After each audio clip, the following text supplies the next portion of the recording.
So hi! Welcome and welcome back to my YouTube channel, and for today's tutorial, ituturo ko sa inyo kung paano nga ba magpalit ng GCash Visa Card PIN.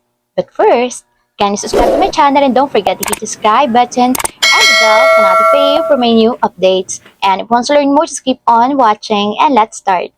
So ayan guys, for today's video, i-open lang natin ang ating GCash app or yung ating GCash account.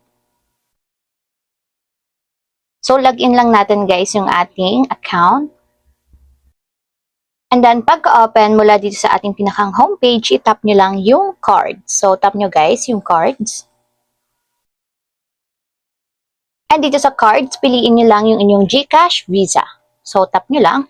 And ayan guys, ito na yung ating GCash Visa Card. So, para mapalitan yung ating PIN, ang gagawin nyo lang guys is itatap nyo itong Reset Card PIN. So, tap nyo lang.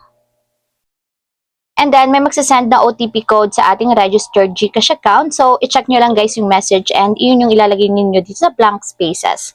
So, 2183330. And then, tap natin yung submit. And dito guys, mag-create na tayo or papalitan na natin yung ating PIN. So, dito guys, ilalagay na natin yung bago nating PIN dito sa Nominate 6-digit card PIN. So, lagay nyo lang yung gusto nyong ipalit na PIN.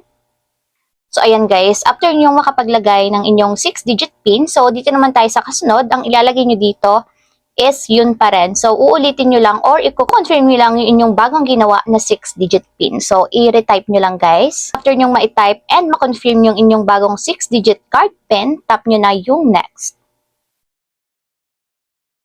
And ayan guys, reset card PIN successfully. So, successfully nakapagpalit na tayo ng GCash Visa Card PIN. So, tap na natin yung okay.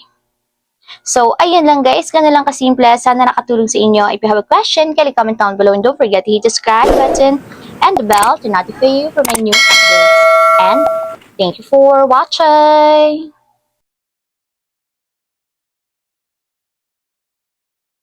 Living life, every day